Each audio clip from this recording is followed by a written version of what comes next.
Om Asato Ma Sadgamaya Tamaso Ma Jyotirgamaya Mrityurma Amritam Gamaya.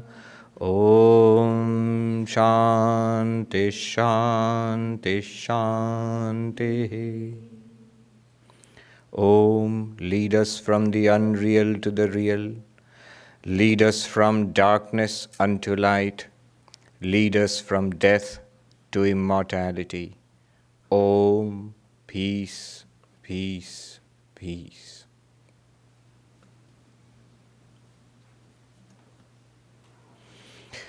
Good morning. You're all aware today that we have an interesting subject, no mind. A few weeks ago when we announced this subject, a gentleman asked me, so no mind, I was so intrigued. The no mind, does it mean not thinking or being unconscious? So what is this no mind? I was giving a series of lectures on the Mandukya Karika of Gaudapada. I've given 2 talks on this. I think the first one was the essence of all Vedanta, based on the first chapter of the Mandukya Karika. The second one was the ultimate truth, based on the second chapter of the Mandukya Karika. And today's talk, No Mind, is based on a couple of verses in the third chapter of the Mandukya Karika. The third chapter of the Mandukya Karika is called Advaita Prakaranam, the chapter on non-duality.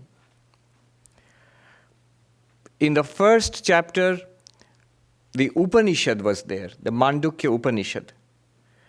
And the teachings of the Mandukya Upanishad are discussed in detail, are described in more detail in the second, third, and fourth chapters. So, in the second chapter, what was done was, on the basis of logic, on the basis of reason and our own experience, the falsity of the world is demonstrated.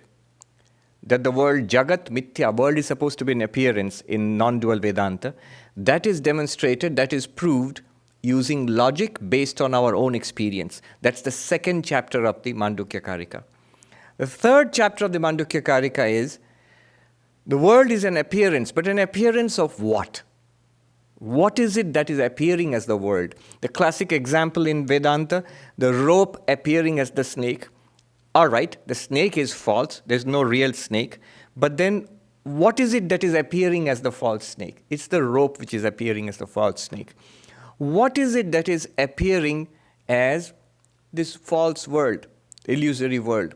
It is Brahman, existence, consciousness, bliss, or as we saw in the first chapter of the Mandukya Karika, the fourth aspect, literally the word Turiya means the fourth aspect, but we saw that it does not really mean the fourth. It means the one reality which appears as our waking experience, this one, as our dream experience, and as our deep sleep experience, that one consciousness, Turiya. That is the reality which appears as this world. Therefore, the essential teaching of Vedanta, Brahma Satyam Jagat Mithya, Brahman alone is real and the world is an appearance.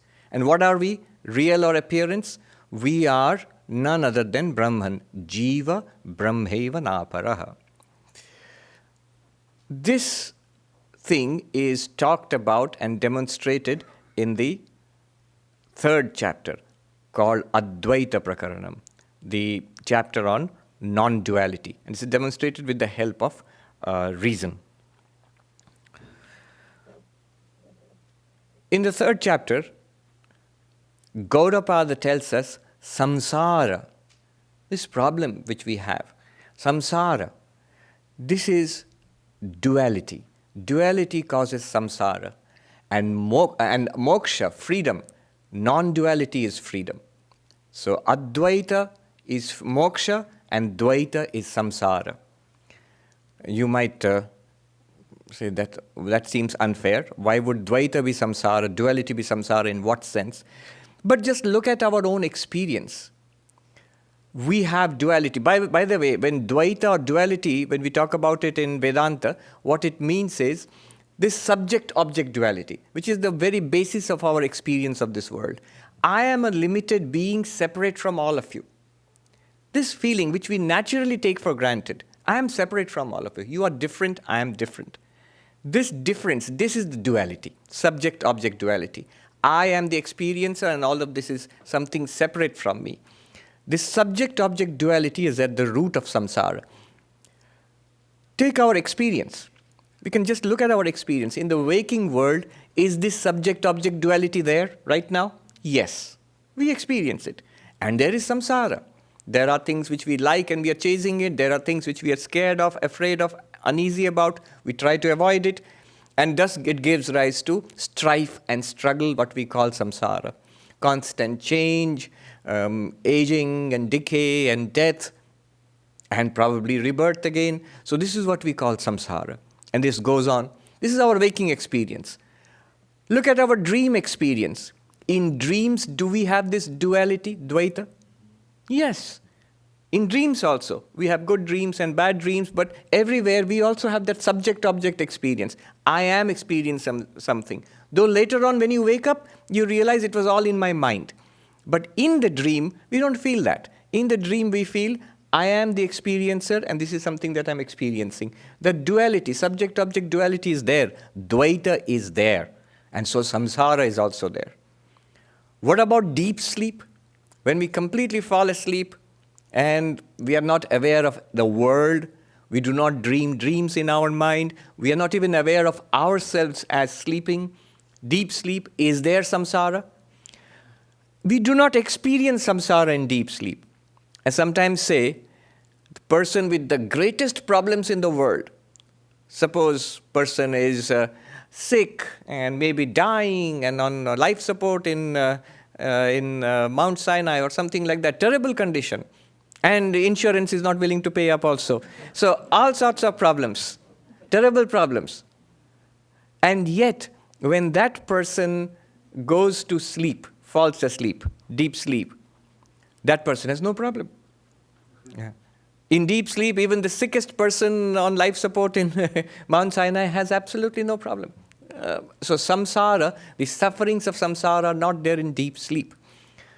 Notice something, in deep sleep the duality is also not experienced. Subject and object are also not experienced. Duality, Dvaita is not there, or at least is not experienced in deep sleep. And so suffering, samsara is also not experienced in deep sleep. Gaudapada seems to have a point when he says duality and samsara go together. And non-duality, where there is no subject and object, is freedom from samsara. But does that mean we have to fall asleep and stay asleep? That doesn't seem to be a solution. Though it's not as silly as it sounds, because a lot of people try to take that route. What else is, drinking, taking drugs, trying to forget our sorrows? It's basically to stop this experience of samsara. But that is no route. That is not, even Gaudapada says, actually, samsara is also there. Duality is also there in deep sleep. In what form? He says in the seed form, bijavastha. After all, deep sleep, we wake. We come out of deep sleep. And again, samsara comes back. The same body, the same physical problems, the same financial problems, relationship problems, all of them again come back, which means in deep sleep, the problem was there, not experienced as such in deep sleep, but in the seed form, like a computer being switched off. When you switch it on, all the data is still there. Good and the bad, everything is still stored there. It all comes back. So deep sleep is no permanent solution. Then Gaudapada, how do we solve this problem of samsara, of duality? Even Shankaracharya in his introduction to the Mandukya Karika, he says, Rogartasya roga nivritti eva swasthata. Just as for a sick person, we seem to be on the Mount Sinai example again. Shankaracharya, 1400 years ago, he gives the same example. Just as for a sick person, curing the disease is attainment of health. Health is basically getting rid of the disease. Health is the natural state. Similarly, he says, the cessation of duality, that non-duality, which is the cessation of duality, that is liberation. Duality is bondage, Dvaita is bondage, and Advaita, non-duality, is liberation. He says, the duality of what kind? When the rope appears as the snake, and we realize the snake is nothing other than the rope. That means, in a sense, the snake sort of, in a way you can say, it merges back into the rope. Actually, there was no snake. There was a misperception. In the same way, when non-duality is misperceived as a dual universe, samsara is there. When we realize the non-duality here and now, samsara is not there. So Shankaracharya also agrees. Duality, samsara, non-duality, moksha, liberation. So how do we go about it? In the 3rd chapter, 31st verse, Gaudapada Acharya, who is, by the way, Shankaracharya's teacher's teacher.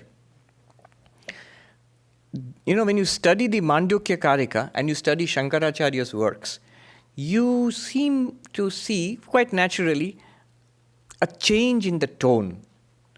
Gaudapada seems to be much more extreme, what you might call hardcore non-dualist. Shankaracharya's range is much broader. I asked a Swami in the Himalayas, do you think that there is a difference between Gaudapada and Shankara? And why does Gaudapada seem to be more hardcore non-dualist, giving no quarter? Then that Swami said, in the typical Hindi of that place, in the Uttaranchal, in the Himalayas, he said, Gaudapada Acharya to bahut phakkad Mahatma the. Gaudapada was, see, the word phakkad it has different meanings in India. In the lower regions, in the plains, it means a beggar. Like what you might call a hobo here. I don't know if there are any more hobos, but so like a beggar. But higher up in the Himalayas, a Phakkad Mahatma is a monk who is a kind of a daredevil, who doesn't care for the world, is completely dependent on God, and absolutely has no care for the samsara, for this world at all. So he says Gaudapada was like that, didn't care for anything. And then I said, then what about Shankaracharya? He said, Shankaracharya to Jagat Guru the na. Shankaracharya was a world teacher. So he had to carry everybody along. So his approach is a much more universal approach. We may think Shankaracharya is very non-dualistic, but actually several steps ahead of him is Guru's Guru, Gaudapada Acharya. So Gaudapada points out something interesting in the 3rd chapter of the Mandukya Karika. He says, notice one thing. Duality is linked to the functioning of the mind. Where there is mind, there is duality. Where there is no mind, there is non-duality.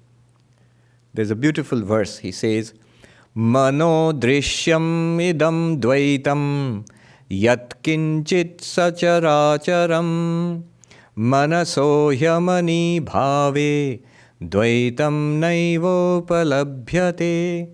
A beautiful verse, which means this world is a projection of the mind or is experienced by the mind. This world, the word he uses is this duality. This duality is projected or experienced by the mind. What does he mean by duality? Yat kinchit sacharacharam. Anything what you see in this universe, moving and unmoving, living and non-living, everything is duality. This is experienced by the mind. Then, when the mind becomes no mind, manaso hi amani bhave. So he has this very beautiful phrase, amani bhava. It means the no mind state of the mind. No mind state, amani bhava. Then what happens? Dvaitam naivopalabhyate. Duality is no longer cognized. The words are very carefully chosen. He does not say duality is not experienced anymore. Upalabhyate. This is difficult to translate. It's a very loaded term in Sanskrit. Dvaitam naiva upalabhyate. But the basic idea we get from here is mind and no mind. This concept of no mind. When the mind becomes no mind, no more duality, non-duality, and no more samsara, moksha. So the problem of moksha and samsara, liberation from samsara, is actually the problem of dvaita and advaita, duality and non-duality. The problem of duality and non-duality is further reduced to the problem of mind, no mind. Amani bhava. So what is this no mind? What is this no mind? Is it, clearly we saw when the mind does not function in deep sleep, there seems to be no duality. But then Gaudapada himself points out the seed of duality is there in deep sleep because you wake out of deep sleep. And all of the things which you see in samsara are very much present there because they come back.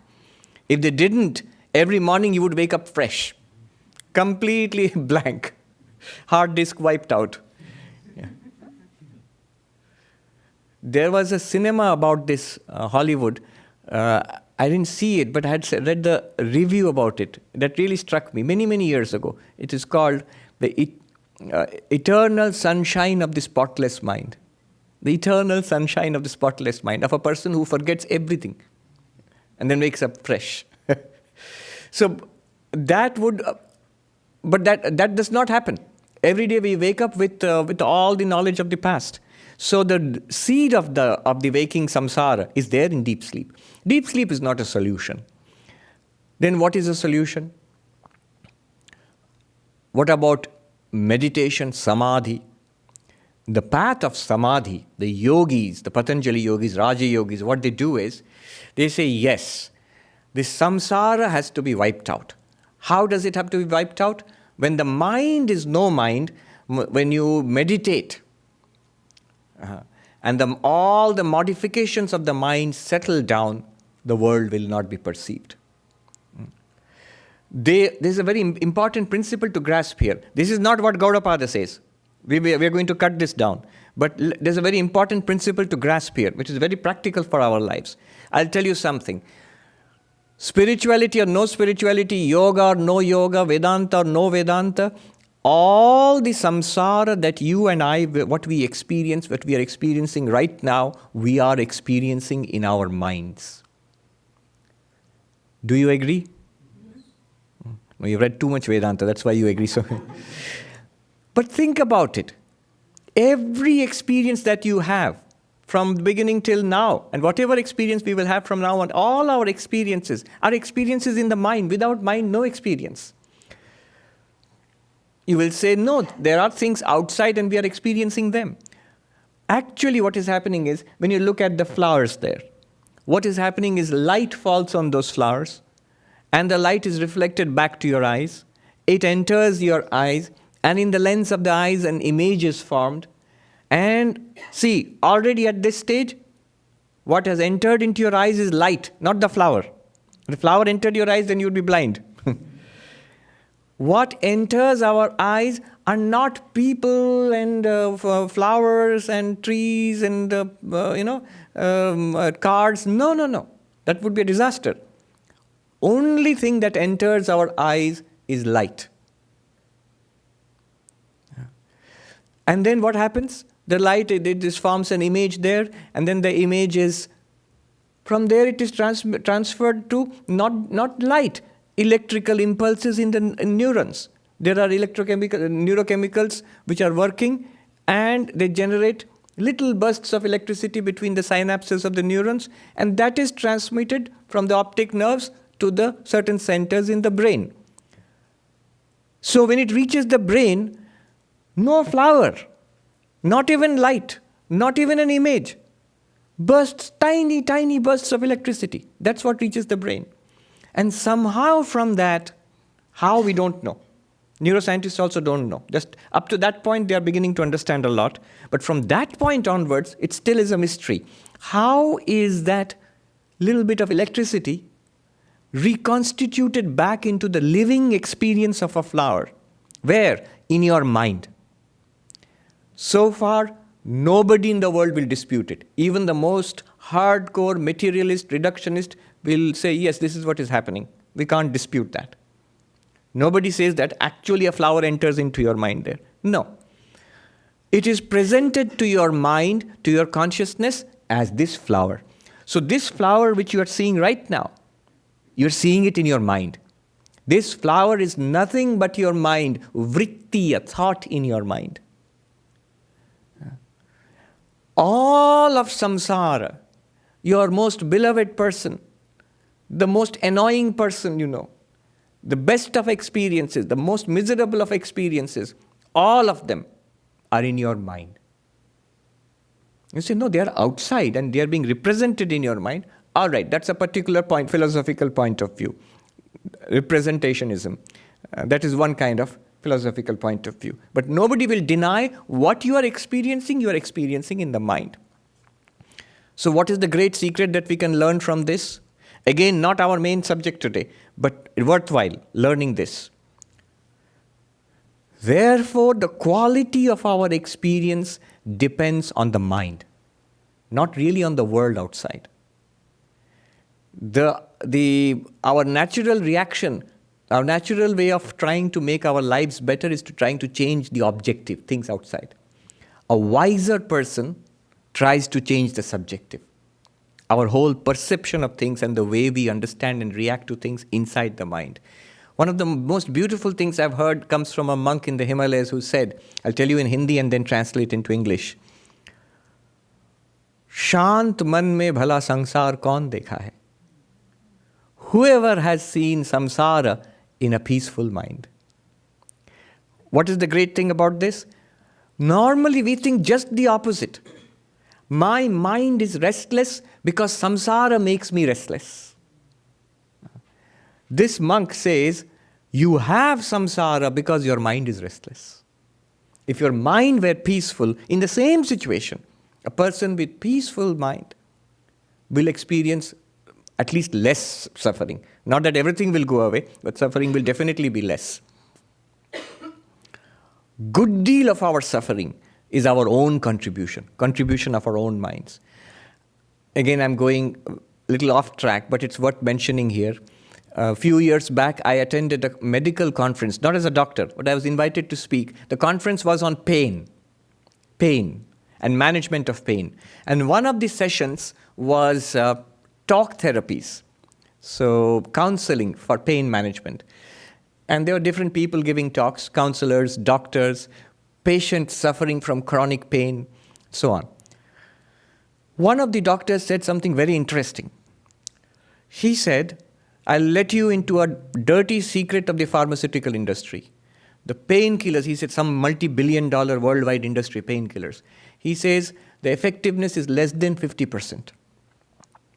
Less than half of the drugs have any effect at all. Some of it might be placebo effect, and less than half of it is any, and there are a lot of side effects. That is there. Side effects are guaranteed.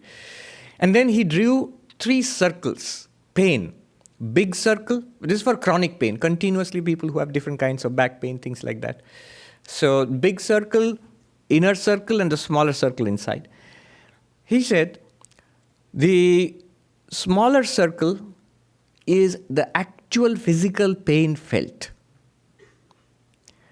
And the bigger circle is the circle around it is the expectation of pain. Oh, it's going to hurt again, it's going to hurt again, it's going to be uneasy. The mental uneasiness and misery coming out of the pain, that is the bigger circle. That accounts for more of the total suffering than the actual physical pain. And the much bigger circle again around it are all the associated social problems that I cannot go such and such place because I will have this pain, things like that. Many other things which are felt to be disabilities. So a good deal, he says, about 70 to 80% of our discomfort and suffering is contributed by our own minds. Only 20 to 30% is the actual physical pain. And the medicines, if they could work, they could only reduce that actual physical pain. They will not address the thinking of our minds. And even there also medicines don't work half the time. So anyway, back to the thing that our minds, samsara, a good deal of samsara is in the mind. If the mind can be made into no mind, the yogi's solution is chitta vritti nirodha. Calm down the mind. When the mind is absolutely still, no samsara. So they call it samadhi. And they have 8 steps. In Patanjali Yoga Sutra, you will see yama and niyama, the moral disciplines, then how to sit steady. If you want to make the mind steady, the body must be steady. People are so restless. I met this young student a couple of years back, brilliant, going to one of the Ivy League universities, and his parents introduced him. Very nice young man. But what I saw, he couldn't sit still. Even while standing and talking to me, he was jumping around. Steady. The mind has been compared to, you have a bowl with water in it. If you shake the bowl ever so little, the water will splash out. So imagine how steady you have to keep the bowl. Our bodies are always trembling and moving. One Olympic, the rifle shooting, he had written an article. He said we are not generally aware of how much our bodies are moving. It's only when you have to keep your body very, very still for the target shooting. Because a little trembling of the hand also can throw the bullet off several feet at the end of the target. So they have to be very still. And it's interesting to note that at the moment of releasing the bullet, they have to hold their breath. So pranayama. Yes, literally, they have to control the breathing. Now, asana, first how to sit steady, then pranayama, how to control the breath. Why breath? Because it steadies the body and the mind.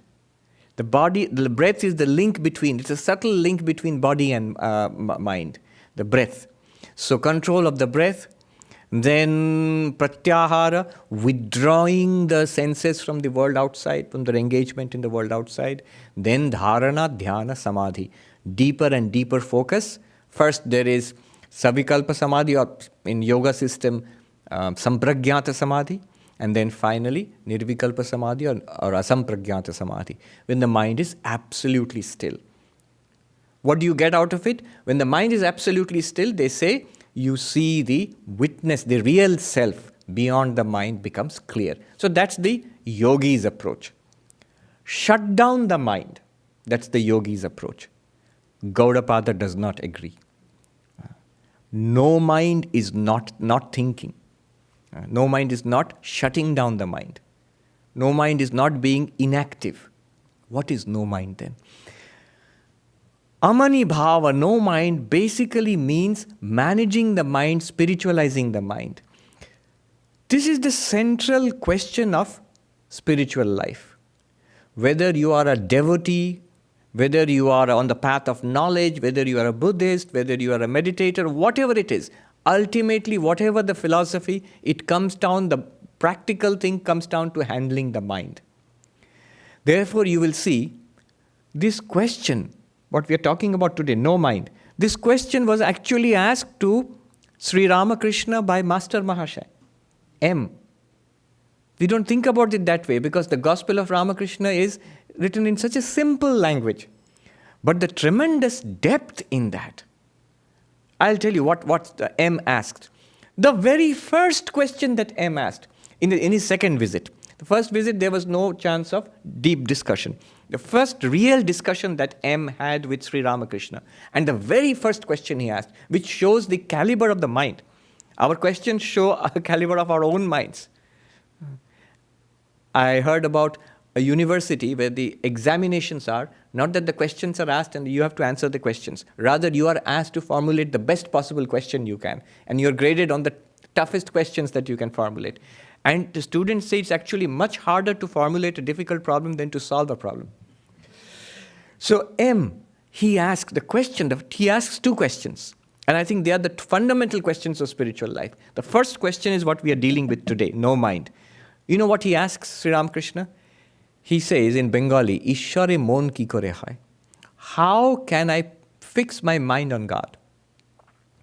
Why is that simple question? But why is that question so deep? Because if he asks, how can I attain liberation? How can I find God? Sri Ramakrishna is going to tell him, think about God all the time. Now that's easier said than done. The real question is, how do I think about God all the time? How do I fix my mind on God? He'll say, love God. Sri Ramakrishna's Often was said, Vakulata holei habe. If you have intense desire for God, if intense longing for God, you will realize God, you will become enlightened. But then the question really is, how do I get intense longing for God? That's the question.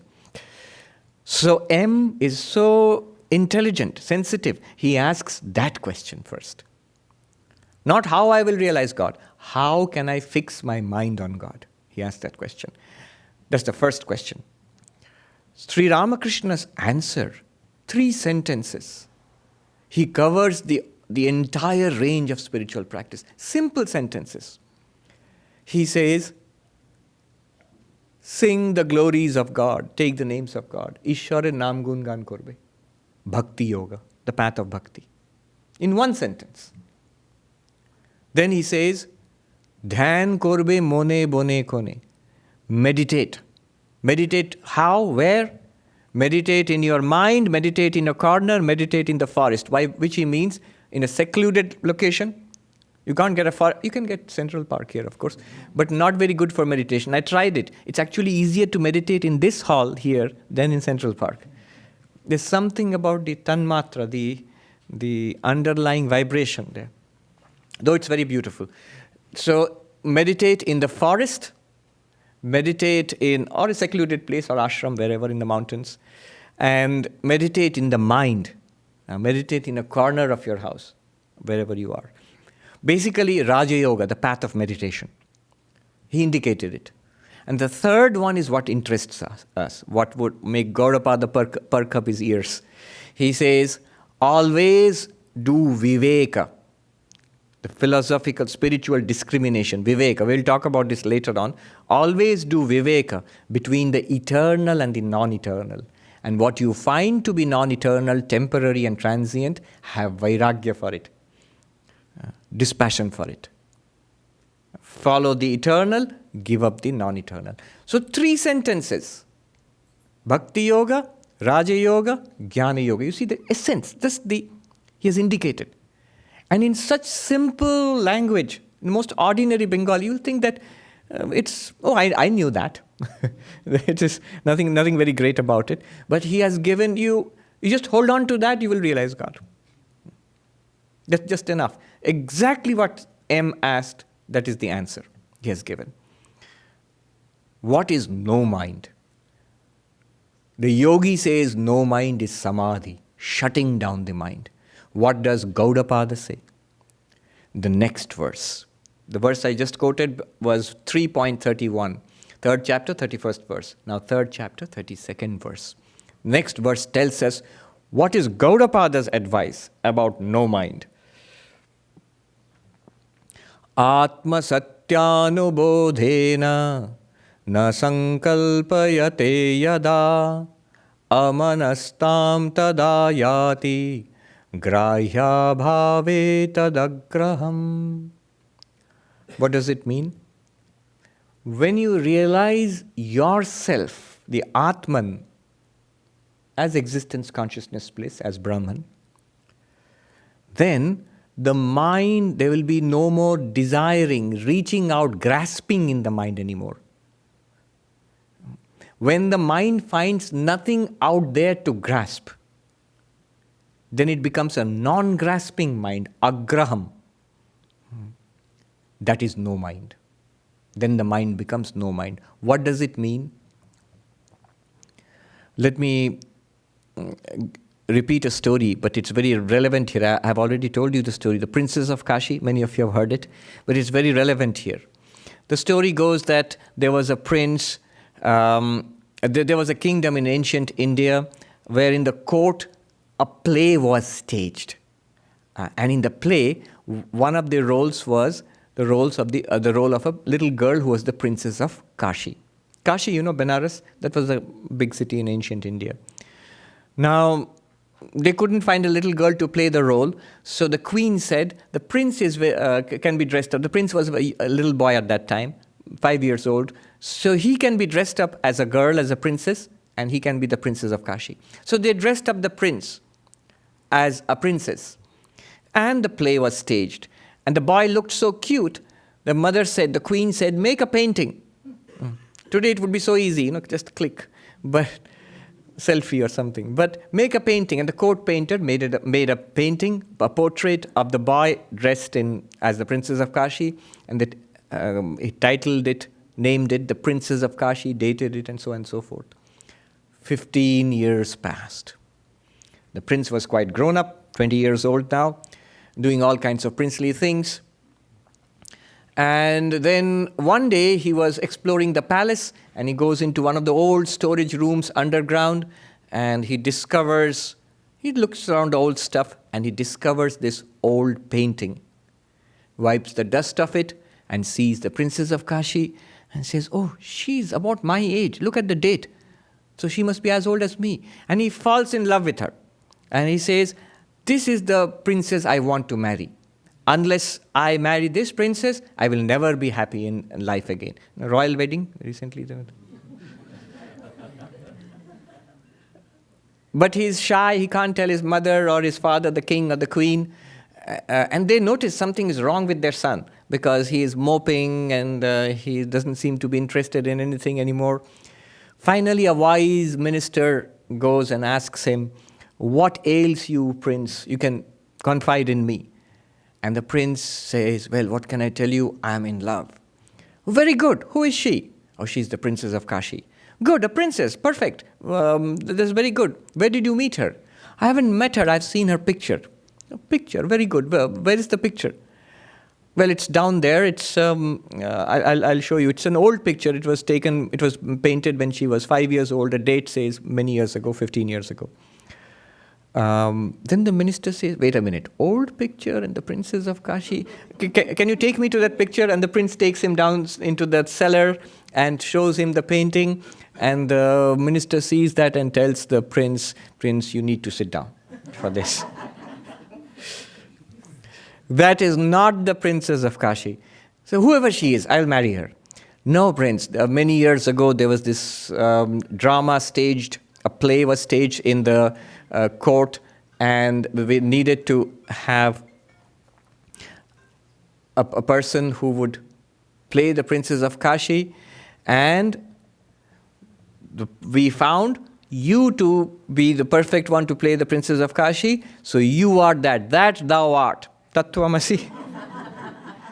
And the prince sits down. And now what happens to the desire in the prince's mind? It is called in Sanskrit sankalpa. I want this. What happens to the desire? It disappears immediately. Why did it disappear? Because he could not fulfill it? Because the Princess of Kashi, it does not exist apart from him. He alone is the Princess of Kashi and always has been. This idea of duality, something apart from him which is nice and which he wants, this led to the sankalpa in the mind. And that sankalpa, that desire, I want this. It could be the other way around also, something bad, I want to avoid this. I want to get this, I want to avoid this. Raga dvesha. This is at the root of samsara. His sankalpa disappeared immediately. Why did it disappear? Because duality, dvaita disappeared. There is no second thing, no person called Princess of Kashi apart from me. This is what the prince realized. Dvaita, duality disappeared. The moment duality disappeared, sankalpa in the mind also disappeared. That there is something out there which I have to achieve or get. No, it is me. And when the sankalpa is gone, raga, dvesha, attraction, repulsion is gone, it is me alone. What is there in me to be gotten rid of, or what is there in me to be achieved? It's always there with me. I am myself. So when the duality goes, merges back into the non-dual self, the sankalpa, it's a very beautiful story actually. It applies so directly to this. He says, when the reality is understood, atma satyanubodhena, na sankalpayate yada, when one realizes the truth about oneself, that the Princess of Kashi is none other than me, then the mind does not do a sankalpa, that I want this. Why? Grahya bhave. Because there is no separate reality to grasp. Tadagraham, the mind becomes non-grasping. This non-grasping, ever-free mind, he says, amanastam tadayati. This is no mind. This is no mind. And this is freedom. Look, the difference here is, the prince still has his eyes open. The yogi would have said, don't look at the princess of Kashi. Keep your eyes closed. If you don't think about it, it will be all right. The non-dualist Advaitin says, keep your eyes open. Experience the world as it is, but rooted in the knowledge of the self, that I am the non-dual self. This entire world shining forth. This world is your princess of Kashi. This world, yes, this is your princess of Kashi. The good and the bad, all of it is you. Not the slightest difference between you. By you I mean the real you. That's why Gaudapada first said, Atma Satyanubodhena. Once you realize the truth about yourself, after that, not as a body and mind, then everybody else is a body. If you are a body, everybody else is a body also. If you are a person, everybody else is a person also. If you are pure consciousness, then the entire world, you see, appears in you, the pure consciousness. Samsara disappears. You see, this is the important thing. Difference between the yogic approach and the Vedantic approach. The yogic approach seeks to free you by erasing samsara, shutting down samsara. It's like you're watching a movie, a horrifying movie. You've forgotten it's a movie, you're scared. What's the way to come out of being scared? The yogi will tell you, switch off the movie. The Vedantin is telling you, see that it's a movie. Then the most horrifying movie also you will enjoy it. You will give Oscar award to it. The more horrifying, the more Oscar awards you will give to it.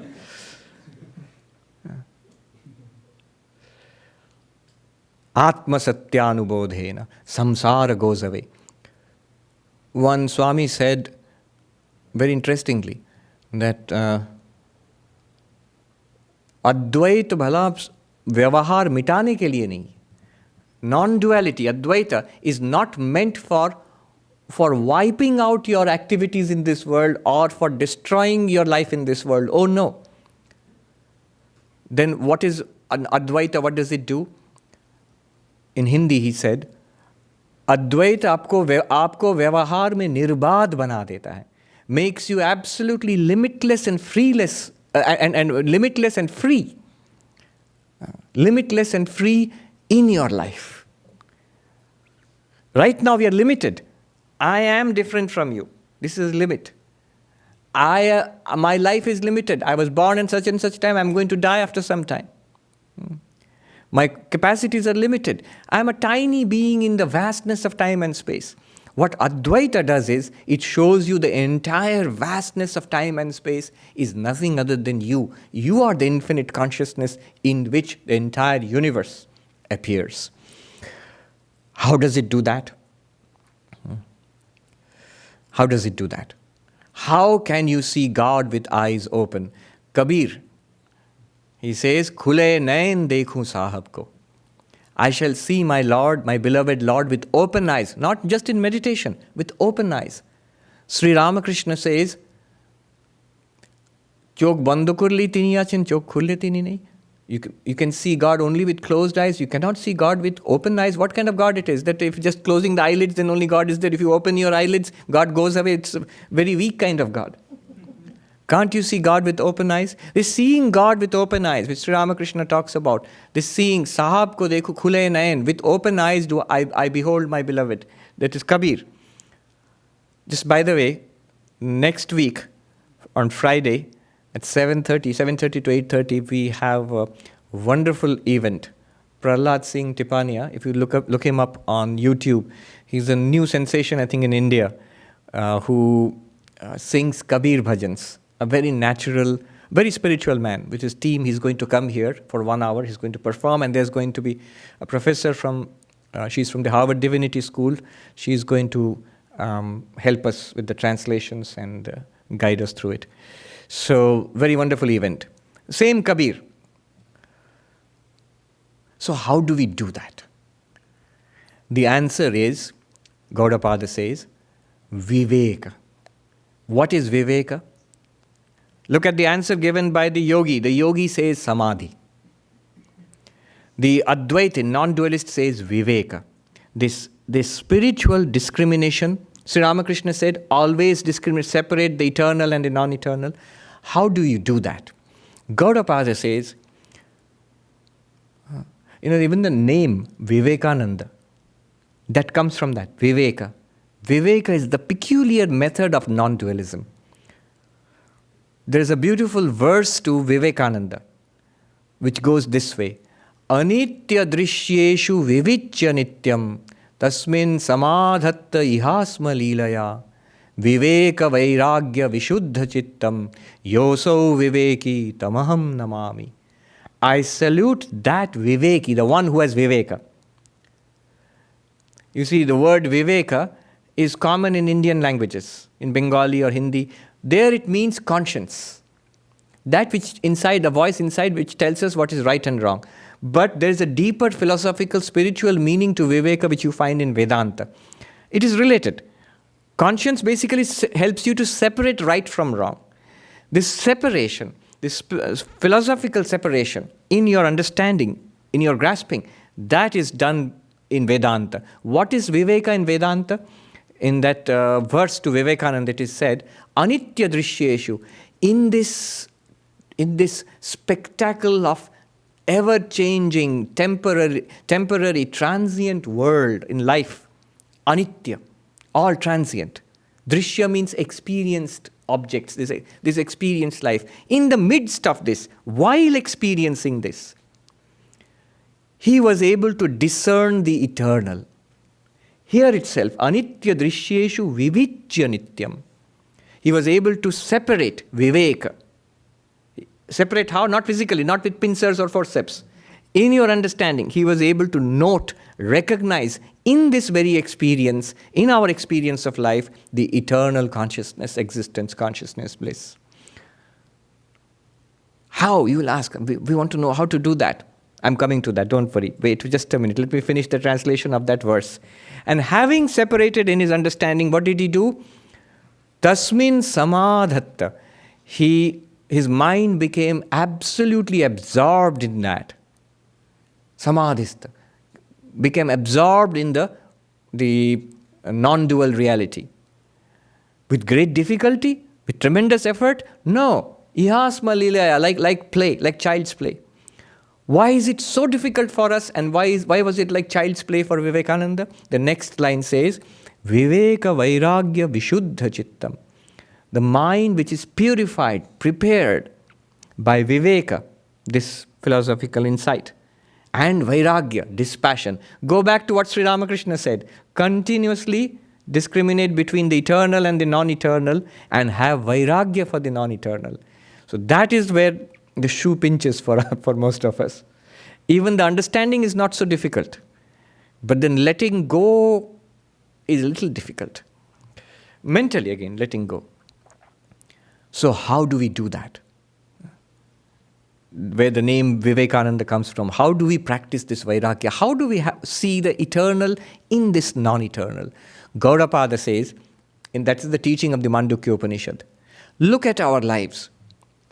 Our day has these three experiences. The waking experience, the dream experience, and the deep sleep experience. What are we? Who am I? What am I? Am I this person who's sitting here or talking here? Am I the person who, when I fall asleep, maybe I'm walking in somewhere in Mumbai or in Delhi, in a dream? Am I that person? Or is it the blankness of deep sleep, knowing nothing, knowing neither myself nor the world? Am I that person? That experience? Gaudapada says, the Mandukya says, you are the one consciousness in which the waker and the waker's world appears, in which the dreamer and the dreamer's world appears, in which the deep sleeper and the deep sleeper's world, I won't say appears, does not appear, blank. You are one consciousness. You are not the waker. The good way of understanding this is our dream example. In our dreams, our mind, when we fall asleep, it constructs a world. And in your dream, you are there also, right? You are also there in your own dream. You don't think it's a dream. You think you are there and you're experiencing something. It's like waking. It's only when you wake up from the dream, that moment of waking up, What is your discernment? What is your understanding? What is your viveka? Oh, it was a dream. All of it, all the people I saw, all the places I went to, all the time that passed, all the events that happened, and most interestingly, even I myself in that dream, that body, that person in the dream, all of it was dreamt up by my mind. And I wake up saying, oh, it was just a dream. But note, all of it was your mind. You alone became the subject and the object. You alone became the good and the bad. You alone became pleasant and unpleasant experiences. You alone became time and space in your dream. Exactly like that in the waking also, not the mind. It is consciousness alone which appears as the waking experiencer, you the subject right now, what you think yourself to be, and your world, this world. Both of them are appearances in one consciousness which you really are. That one consciousness is apart from the waker, dreamer, and deep sleeper. So the fourth, it's called the fourth Turiyam. First waker, second dreamer, third deep sleeper, fourth is the Turiyam. Is apart from it, but also underlying it, the ground of these three. Just like you, the waker, when you dream, you are apart from the dream person or the dream world, but you are the ground of that. Because of you, the dreamer and the dream person and the dream world appears. In the same way, you are the one consciousness apart from the waker, dreamer, and deep sleeper, and yet in and through the waker, dreamer, and deep sleeper. This is called Atma, Anatma, Viveka. Remember, what are we doing now? Viveka, discrimination. Atma, Anatma, Viveka. Self, non-self. Not nonsense, non-self. The discrimination between self and non-self. Atma, Anatma, Viveka. Note some three things about it. One is the one consciousness is neither born nor dies. It's the person in the dream or in the waking who is born and dies. The body is born and the body dies. People are born and die. Things are created and destroyed. Things in the dream or in the waking world are non-eternal, temporary. They're subject to birth and death. That consciousness is not subject to birth and death. Atma is nityam, eternal. Anatma, not self, anityam. This is viveka, nitya-anitya viveka. Another thing note, even in this world, right now, everything is changing, but the consciousness to which appears this changing world, that consciousness is not changing. Body is changing. Body, traditionally they say six-fold changes. Jayate, asti, vardhate, viparinamate, apakshiyate, nashyati. It is born, comes into existence, grows and develops, becomes mature, then begins to deteriorate in old age, and finally dies. Six-fold changes. And all of them are noted by the same unchanging consciousness. Consciousness, the Atma, the self, non-changing. Everything else in the world, whether it's waking world or dream world, changing.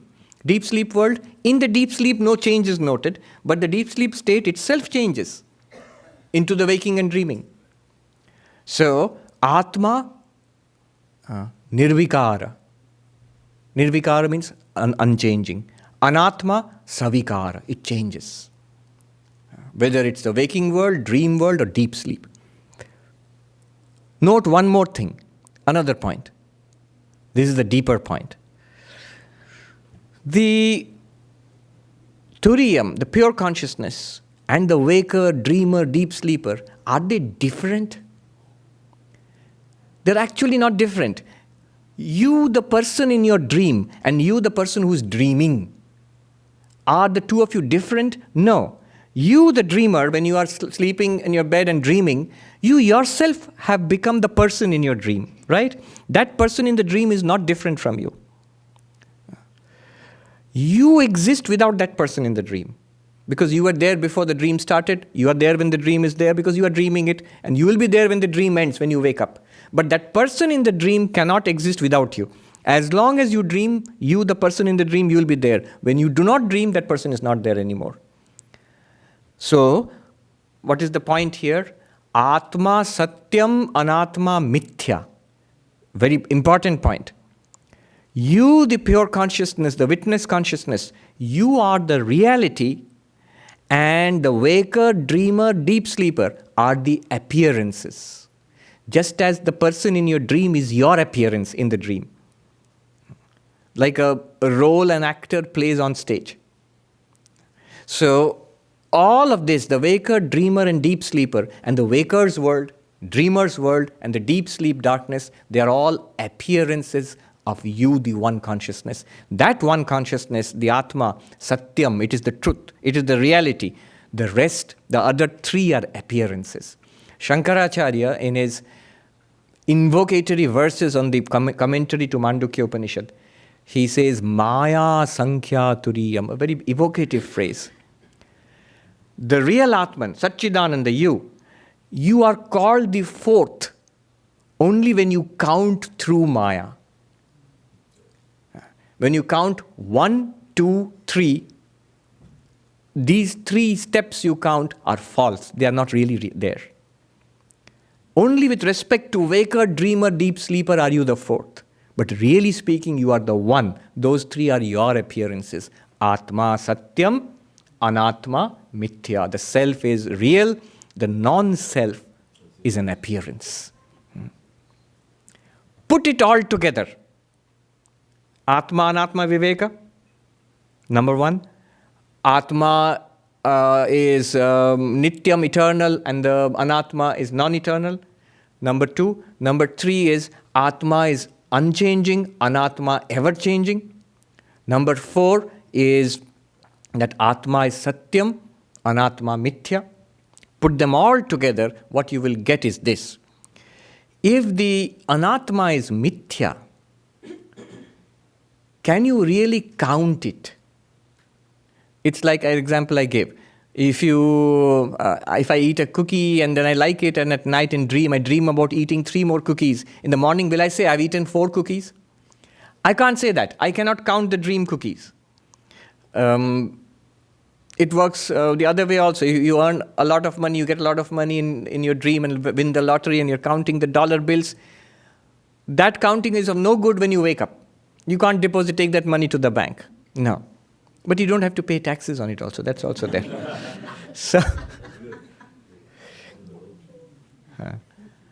you cannot count the false along with the real. You cannot count the appearance along with the reality. The two cannot be counted together. I give the example of the ornaments made of gold. So a necklace or a bangle or a ring made of gold, and gold itself. So if there are 3 ornaments, and then somebody mentions gold, so does it become 4? No. Gold is the one reality, and the 3 are appearances of that one reality. You cannot count the 3 ornaments along with gold, because gold is the reality of those 3 ornaments. If you cannot count waker, dreamer, and deep sleeper and their universes along with the Turiyam, then Turiyam becomes one without a second. Ekam eva dvitiyam. One without a second. Without a second, if you put it in Sanskrit, it means Advaita. Without a second, if you put it in Sanskrit, it means Advaita. So you are Advaita. When you realize this, amanastam tadayati, the mind becomes without sankalpa, it becomes no mind. It still works. You can see the world. You can experience the world. You can use the mind. You can do everything. But like the princess of Kashi, you know it's not a separate reality out there which I have to chase or I have to be afraid of. You become fearless. You attain to fearlessness. Fearlessness is in fact the sign of enlightenment. When Janaka attained enlightenment, his guru told him, Abhayam vai praptosi Janaka. He didn't say you have become enlightened. He said you have become fearless. You become fearless. So, this is the meaning of no mind. This no mind does not force you to sit in meditation. You can sit in meditation. In fact, if you concentrate deeply upon this turiyam, the self, the mind will go into samadhi. So samadhi is not excluded from Gaudapada's definition of no mind. It is there. But it's not a kind of God or reality which you have only with closed eyes. You can as well experience it with open eyes. The prince does not have to close his eyes. The prince can open his eyes and see the portrait of the princess of Kashi, and it looks different, it is called something different, and yet he knows it is I. Aham Brahmasmi. I am all of this indeed. Even with open eyes, even talking, walking, doing one's job in life, living a perfectly ordinary life. It won't be an ordinary life really. Internally it will be an extraordinary life. But that is possible. God is available not only in samadhi. One Swami in the Himalayas, humorously he said, if the yogi thinks God is available only in nirvikalpa samadhi, when you sit in meditation, world is shut out, I forget my body, I forget the world, then God will somehow pop into existence. So that Swami, he put it in Hindi, I'll translate for you. He said, Lo, apne pyare ko samadhi ke jail khane mein band kar diya. Look, now you have put your beloved Lord, you have put your beloved Lord into the jail, into the prison of samadhi, and locked it and thrown away the key. Because God is available only in samadhi. If I cannot reach samadhi, I cannot reach God. In mystic trance, in mystic absorption, certainly God is available there, but also here, also now. Just today we were reading Sri Ramakrishna. Somebody asked Sri Ramakrishna, why can't I see God? What prevents me from seeing God? And Sri Ramakrishna, in simple way, sitting on the cot, he took his towel, in Bengali gamcha, and put it on his face. He says, now you cannot see my face? Yes. Because of the towel. And remove the towel, you can see my face now? Yes. Just like that. Because of our ignorance, we cannot see God. God is, he says the next, God is everywhere, here and right now. It is because of my ignorance that I cannot see God. This ignorance is removed by viveka. Then with eyes open or with eyes closed, the same reality. It's always there. This teaching, Gaudapada gives it a beautiful name, Asparsha Yoga, the yoga of no contact. The yoga of no contact, Asparsha Yoga. Swami Ranganathanandaji, the 13th president of our order, he was fond of this term. He used to call it Advaita Vedanta is Asparsha Yoga. It's also a yoga, a spiritual path. But what kind of spiritual path? A unique spiritual path, which is called the path of no contact. Why the path of no contact? Because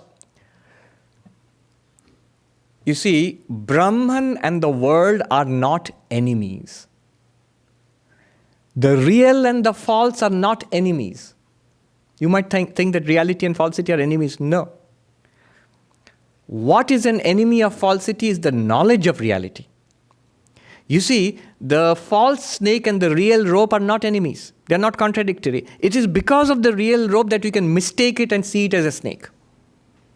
The desert is not an enemy of the mirage water. It is because the desert exists that we have the illusion of a mirage water.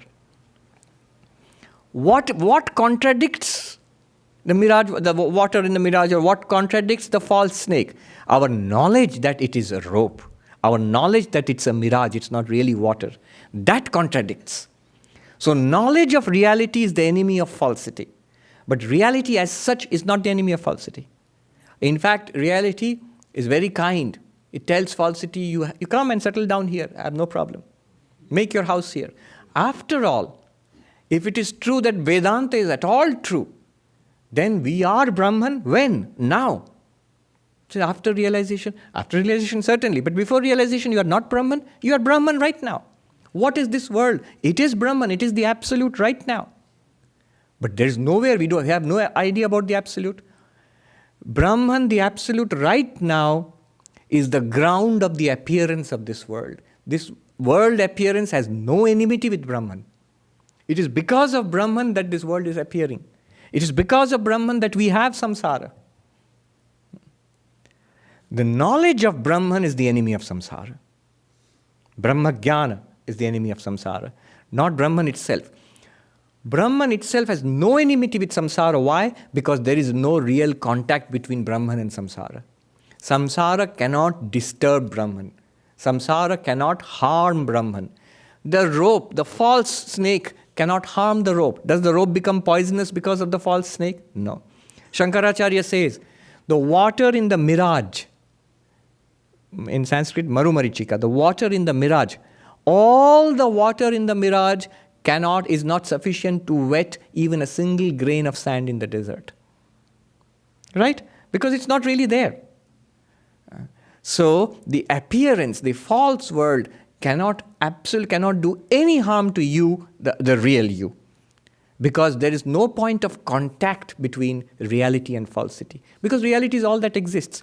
If two things exist, then there is a question of contact. If two things exist, but two things do not exist, it only seems to be two because when you try to enlighten a person, when you give a teaching, the person knows the world. Then you have to introduce something called God. And then finally show that it is God alone which is appearing as you and the world.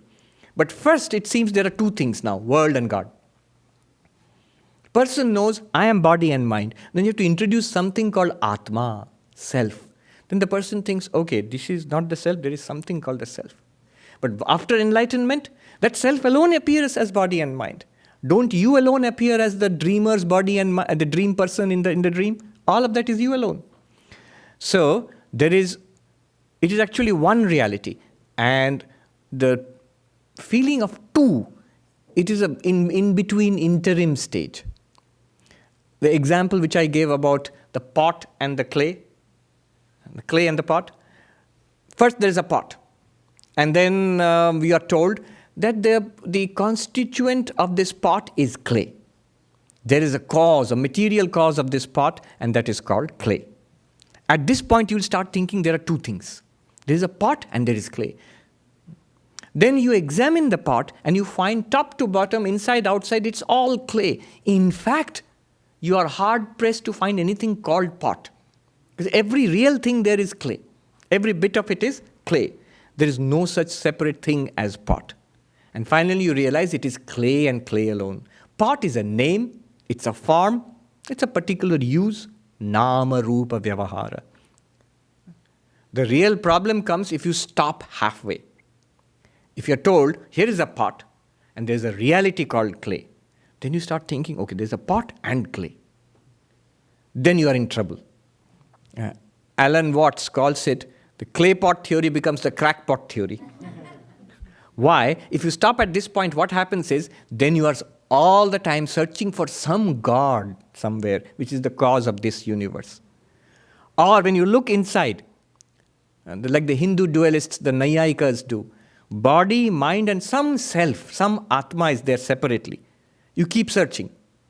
So clay pot theory becomes crackpot theory then. That is the problem. If you stop at this point, that is why the yogis say you have to blank out the world to realize the self. Because they think there are two things. You have to shut your eyes to do you really have to shut your eyes to this lectern to see the wood here? If I say, see the podium, say, yes, Swami. If I say, see the wood here, you'll say, yes, Swami, it's pretty easy. Do you have to shut your eyes to see the wood? No. To see the waves in the ocean, go to the beach? Yes, with open eyes. To see the water, do you have to shut your eyes? No. With open eyes, you can see the water. It's a change in paradigm. It's a change in your understanding. The shift is internal. The yogi, because he thinks water and wave are separate things. Gold and ornaments are separate things. You have to shut your eyes, then you can see the reality. So I'll end with a beautiful verse, Asparsha Yoga. That now we understand why it is called no contact. Because there's one reality. Does the clay ever come in contact with the pot? Now you'll understand. The clay never comes in contact with anything called pot. The pot is a construct which we think of. The clay in that form, we call it a pot. There is no thing called pot with which the clay will come in contact. So the clay is asparsha. It has no contact with the pot. Brahman, Atman, pure consciousness is asparsha. It has no contact with this appearance of the world. So Gaudapada has this beautiful verse, a slightly mischievous verse at the end, where he pokes fun at the yogis. He says, Asparsha yoga vai nama durdarsham sarva yogi bhi yogino bibhyati yasmat abhaye bhayadarshina. This teaching is called Asparsha Yoga, the path of no contact. And it is very difficult for yogis to understand this. It's very difficult for yogis to understand this. Why? The yogis are afraid of this path, are scared of this path, because they see fear in the fearless. Abhaye bhayadarshina. They are the ones who see fear in the fearless. Open your eyes, see the picture of the princess of Kashi. No, you will be attracted to that. Don't open your eyes. Keep your eyes closed. No. So, abhaye bhayadarshina. They see fear in the fearless. Once you realize this as Brahman, you are the fearless. This world itself is the fearless. There is no fear here. Sri Ramakrishna says, people call it, he uses two words, dhokartati. This world is a place of deceit and fraud. He says, but I see it as Majarkuti, a mansion of mirth. What is the mansion of mirth? This world itself, after realization, after enlightenment. This world itself is Brahman, the mansion of mirth. Abhaye bhayadarshinaha. So let us put it all together. No mind. This teaching of no mind. We noticed that because of the movement of the mind, we tend to think that there is a world of duality. World of duality leads to bondage, non-duality leads to freedom. So no mind is the key, amani bhava. How do you achieve no mind? The yogi says by samadhi, nirvikalpa samadhi. Shut out the world. Don't get involved in the world. Stay in samadhi. And finally give it up. Vivekananda said, he who runs away to meditate and die in a Himalayan cave has missed the way. Don't look at the picture of the princess of Kashi. So that is one approach to no mind. Another approach to no mind is given by Gaudapada Acharya. He says, Atma Satyanubodhena, by Viveka. Atma Anatma Viveka, by the Viveka of self and not self. By the Viveka, by seeing that the self is eternal and not self non-eternal, by seeing that the self is unchanging and the not self changing, by seeing finally the self is real and the not self is an appearance, by this Viveka, you will realize the self alone is non-dual, Advaitam. When you come to the non-duality of the self in this way, you have achieved Amani Bhava. And that Amani Bhava is permanent. It's not dependent on any kind of practice anymore. You see it as very natural. Very good. Let me do a peace chant and then I'll come back for Q&A. Om Shanti Shanti Shanti Harihi Om Tat Sat Shri Ram Krishna Arpanamastu.